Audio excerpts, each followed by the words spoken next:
ये पीएफएससी 2024 का पेपर हो चुका है। बहुत सारे क्वेश्चंस क्यूरी कैंडिडेट्स के थे।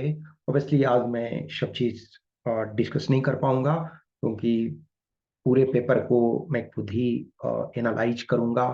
बहुत सारे कैंडिडेट्स जो हमसे जुड़े हुए हैं, जिन्होंने एग्जाम दिया है, और कुछ वो कैंडिडेट्स जो 2023 में भी इंटरव्यू में अपियर हुए, या 2023 में 22 में रिटन क्वालिफाई हुए, और फिर से किसी कारण से फाइनल सिलेक्शन नहीं हुआ और वो एग्जाम दिए हैं। तो बहुत सारे कैंडिडेट से मैं जब कम्युनिकेट करूंगा तो कुछ और चीजें आपको डिटेल में डिस्कस करूंगा। अभी फिलहाल ये देखो, फर्स्ट साइट में जब पेपर देखो तो काफी टफ आपको लगता है। This is the beauty of UPSC paper, कि कोई भी पेपर आपका इतना आसान नहीं होता है। ये वनडे नहीं है। वनडे वाले एग्जाम में ऑब्वियसली आपका एक ही दिन एग्जाम होता है, लेकिन वनडे टाइप एग्जाम का मतलब ये होता है कि सिंगल एक पेपर हुआ, आप उसमें से क्वालिफाई हुए।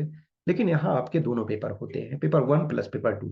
और यूपीएससी ऑब्वियसली कुछ, जैसे यूपीएससी भी कुछ उस टाइप का पेपर लेती है। जैसे लेटेस्ट एक ईपीएफओ में सिंगल पेपर है, उसके बाद इंटरव्यू। लेकिन इसमें आपके दो पेपर हैं। और जो पेपर 2023 देखो और आप 24 देखो, तो 23 में आपका काफी टफ था पेपर, और उस स्टैंडर्ड में 24 में भी टफनेस था। बहुत सारे क्वेश्चंस जैसे हैं उसमें से डिटेल आपको पूछे गए। अब जैसे लेटेस्ट एक नोबेल पीस प्राइज 2023, अब उसको सिंपल ये नहीं पूछा कि किसको मिला। अब उसमें मल्टीपल पॉइंट्स वाले क्वेश्चन हैं। अब जैसे अनूप बर्नवाल केस है versus Union of India case, COP 28 से संबंधित है, carbon border adjustment management CBM. तो बहुत सारे क्वेश्चंस देखोगे कि ऐसा नहीं है कि आपको कराए भी गए हैं आपको करंट अफेयर्स में या मैथ्स। इस बार देखो फिर 20 क्वेश्चन पूछे गए। तो पहले आपके 20 क्वेश्चन पूछे जाते थे, इस बार फिर से मैथ्स जो है वो 20 क्वेश्चन पूछा था। उस 20 क्वेश्चन में देखा जाए तो नो डाउट 3-4 क्वेश्चन जो थे वो काफी टफ नेचर के थे। एग्जाम हॉल में बनाना मुश्किल हो जाता है। ऑब्वियसली बाद में किसी चीज को बोलना बहुत आसान है कि ये सिंपल था, लेकिन 3 to 4 क्वेश्चंस वो काफी टफ थे। लेकिन बहुत सारे क्वेश्चंस बनने वाले थे प्रीवियस पैटर्न पे। कुछ क्वेश्चंस ऑलरेडी मैंने बताया, 3 to 4 क्वेश्चंस जो थे वो डेफिनेटली न्यू टाइप के थे, और वो चैलेंजिंग थे। वो एग्जाम हॉल में उसको विद इन टाइम बनाना बहुत डिफिकल्ट था। लेकिन बाकी क्वेश्चंस जो थे बनने वाले थे। साइंस वाला पोर्शन देखो तो रिलेटिवली एक तरह से मॉडरेट कर सकते हो। कुछ बहुत इजी क्वेश्चंस भी थे, और कुछ ऑब्वियसली मिक्स टाइप के थे। करंट वगैरह में ऑब्वियसली है, लास्ट टाइम भी देखोगे कि टफ ये किया गया। तो एग्रीगेट यदि हम देखा जाए टफनेस के पॉइंट ऑफ व्यू से लो, तो लास्ट ईयर के कंपैरिजन में यदि हम एग्रीगेट ले तो उसी स्टैंडर्ड का टफनेस आप मान सकते हो। लास्ट टाइम देखो जो कट ऑफ था वो 118.85 शायद था। ठीक है, तो उसी आसपास ये इस बार भी कट ऑफ जाने वाला है पेपर वन का।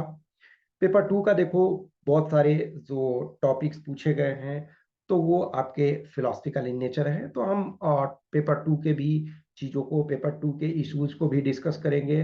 पेपर वन पेपर टू दोनों के चीजों को हम डिस्कस करेंगे, ठीक है ना, सेपरेटली चीजें। फिर आंसर की वगैरह भी देखो, इट्स बेटर है कि अभी इतने परेशान नहीं हो रेंडमली। जस्ट ऐसा नहीं है कि कहीं से आपने चेक कर लिया। देखो, आई एक्सेप्ट एवरी टाइम, जल्दीबाजी के चक्कर में या इनफैक्ट कितना भी करो कुछ क्वेश्चंस रह जाते हैं। तो इट्स बेटर है 1-2 दिन आराम से रुक जाओ। अब ऐसा नहीं है ना कि आज आप देख लोगे कल रिजल्ट तो आ नहीं जाएगा। तो इतने परेशान होने की जरूरत नहीं है। आंसर की 1-2 दिन रुक जाओ, चीजों को देख लिया जाएगा, चीजों को जो हो सकता है। ऑब्वियसली आप लोगों ने, बहुत सारे लोगों ने मैच कर लिया होगा। तो आंसर की मैं 1-2 दिन में उसको प्रिपेयर करूंगा, फिर आपके साथ डिस्कस करूंगा। बहुत सारे कैंडिडेट्स हैं, उनके साथ मैं डिस्कस करूंगा, उनके साथ चीज़ों को अ, बात कर लूंगा कि हाँ उनके क्या बन रहे हैं उनके, और उसके बाद फिर आपको कट ऑफ वगैरह करते हैं। नेक्स्ट व्हाट, देखो हमेशा ध्यान रखना कि जो बहुत सारे क्वेश्चंस होते हैं, अभी जैसे 1-2 स्टूडेंट ने मुझे मार्क्स बताया अपना, और वो भी पॉइंट में बता देते हैं। एक चीज ध्यान रखो डियर, आप कैसे पेपर वन में एग्जैक्ट मार्क्स बता दोगे? इवन अब यूपीएससी डायरेक्ट आपको आंसर की दे देगी तभी तो आप बता सकते हो। बिलीव मी, कोई भी कोचिंग हो, कोई भी हो, इवन आई एक्सेप्ट कि लॉट ऑफ मिस्टेक्स हो जाते हैं, और एवरी टाइम यूपीएससी के बहुत सारे क्वेश्चंस हैं जो वही जानते हैं, यूपीएससी ही जानती है कि ये आंसर होगा। तो इतनी जल्दी परेशान ना हो। आप इतने दिनों से, लंबे समय से पढ़ रहे थे, आप सीरियस रूप से प्रिपरेशन कर रहे थे, तो थोड़ा सा रिलैक्स रहो, एक दो दिन अब उसको छोड़ दो। आज आप रात में आंसर की पूरे चेक कर लोगे तो क्या होगा, कल रिजल्ट आ जाएगा? नहीं। थोड़ा सा पैसेंस रखना सीखो। आप एक एज ए गैजेटेड ऑफिसर जब बनना चाहते हो, जब बनने वाले होते हो, तो थोड़ा सा ये पैसेंस रखना होता है।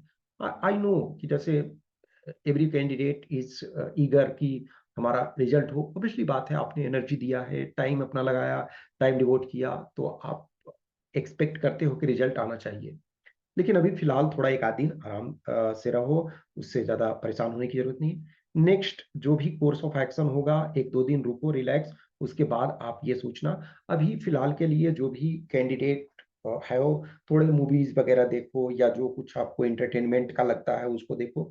वंस एक दो दिन बाद जब आप मार्क्स वगैरह चेक कर लोगे, हाँ, अब कुछ कैंडिडेट्स ऐसे हो जिनको लगता है कि मैं ऑलरेडी आउट ऑफ रेस हूँ, या कुछ कैंडिडेट्स ऐसे हैं कि जिनको ये एटलीस्ट है कि मेरा ठीक ठाक आने वाला है, तो उनके लिए आप नेक्स्ट प्रोसेस स्टार्ट कर लो। जिनको एकदम लगता है कि मेरा किसी कीमत पर नहीं रिटर्न क्वालिफाई हो सकता है, और आपके पास अटेम्प्ट है, 25th का प्रिपरेशन स्टार्ट करो। और जिनको लगता है कि नहीं, मेरा हर हाल में बेटर स्कोर आ रहा है, तो आप फिर अपना जो भी है फिजिकल वगैरह आपको लगता है आप स्टार्ट कर दो, ये सारी चीजें। और एक दो दिन, चार दिन रिलैक्स थोड़ा सा रहो, उसके बाद फिर अपना प्रिपरेशन या जो भी कुछ है वो करना। मैं आपके साथ हमेशा हूँ। कुछ चीजें होती है, कुछ शेड्यूल ऐसा आ जाता है, बिजी शेड्यूल, जिसमें मैं बहुत सारी चीजों को नहीं कर पाता हूँ। आई नो, बहुत सारे चीजों के संबंध में मैं जितना कुछ करना चाहता था इस बार मैं काफी कम कर पाया हूँ। इस वजह से बहुत सारे आप लोगों में से शिकायत भी है। I am sorry for that. मेरे कुछ अपने इंगेजमेंट्स थे, कुछ अपने इश्यूज के कारण, पर्सनल इश्यूज के कारण मैं बहुत सारी चीजें नहीं कर पाया। इसी वजह से मैं आज भी आपके पेपर को भी पूरे तरीके से एनालाइज नहीं कर पाया हूं। मैंने ओवरव्यू ले लिया है पेपर का, लेकिन मैं जल्दी ही डिस्कस करूंगा आप लोग के साथ। फिर जो भी क्वेश्चंस, क्यूरी, डाउट्स होता है, आप हमें कमेंट बॉक्स में कमेंट कर सकते हो, या हमें इस व्हाट्सएप नंबर 8527146498 या टेलीग्राम नंबर 7404909669 पे मैसेज कर सकते हो। Okay, thank you.